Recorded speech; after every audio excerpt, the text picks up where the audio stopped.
के कार्यकारी राष्ट्रीय अध्यक्ष जनाब खालिद नकवी साहब के जो मुल्क की हिफाजत के लिए और मुल्क के नौजवानों को, हमारी कौम के नौजवानों को कट्टरपंथ की तरफ जाने से रोकने के लिए जो जंग लड़ रहे हैं, जो कानूनी जंग लड़ रहे हैं, जो उनका हक है, जो संविधान में आया है, उस हिसाब से जो प्रोटेस्ट कर रहे हैं, आंदोलन कर रहे हैं,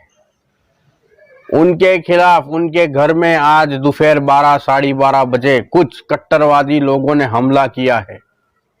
और उनके घर में नुकसान पहुंचाया है। और हमें ये भी पता चला है कि उनके घर में जो लेडीज, जो खवातीन हजरात थे, उन पे भी हमला किया है और गलत किस्म के अल्फाज इस्तेमाल किए हैं कि जो ये अल्फाज कोई भी मोतबर और कोई भी इज्जतमंद इंसान इस्तेमाल नहीं करता। तो घर में जहाँ नुकसान किया गया है, खवातीन महिलाओं पर अत्याचार किया गया है और ये एक जानलेवा हमला भी हो सकता था, लेकिन खालिद बाबा साहब दिल्ली में मौजूद थे। अब सवाल ये उठता है कि इस देश में, इस देश के लिए लड़ने वाले, इस देश की शांति के लिए, एकता के लिए और राष्ट्रवाद के लिए जो लोग आवाज़ उठा रहे हैं, इन लोगों के खिलाफ घर में जाके हमला करने की इन कट्टरपंथियों की ताकत खुलती जा रही है। तो हमारा सवाल ये है कि गैर मुल्क की जो तंजीमें चल रही है, गैर मुल्क की जो संस्थाएं चल रही है, जैसे कि दावत इस्लामी, जिसका हेडक्वार्टर पाकिस्तान के अंदर मौजूद है और उसका सरगना, उसका प्रमुख जो इलियास सत्तारी, जिसका हेड ऑफिस कराची में मौजूद है, आज अगर हिंदुस्तान में रहकर कोई राष्ट्र, जिसका हेडक्वार्टर पाकिस्तान के अंदर मौजूद है और उसका सरगना, उसका प्रमुख जो इलियास सत्तारी, जिसका हेड ऑफिस कराची में मौजूद है, आज अगर हिंदुस्तान में रहकर कोई राष्ट्र प्रेमी इंसान अपने वतन की हिफाजत के लिए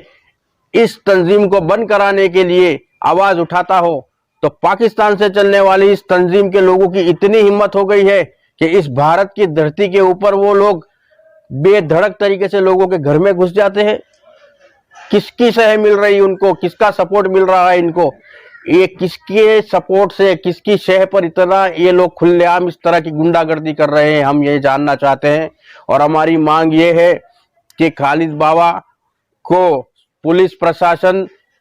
सुरक्षा प्रदान करे। उनके जान को भी खतरा है, उनके घर को भी खतरा है, उनकी जान का बहुत बड़ा जोखम है। और सूफी खान का एसोसिएशन जनाब कौसर मजूदी साहब ने भी ये कई बार सरकार को ये आगाह किया है, बताया है कि इस तरह की जो popular front of India PFI और ये जो तंजीमें हैं, ये देश के लिए बहुत खतरनाक है। फिर मुस्लिम समाज बदनाम होता है, मुसलमानों के नौजवान बदनाम होते हैं इन लोगों की वजह से। और फिर से मैं यही बात कहता हूं कि इनको किसकी शह मिली हुई है कि पाकिस्तान की संस्था के लोग यहाँ पे खुलेआम गुंडागर्दी कर रहे हैं, जबकि यहाँ पे आज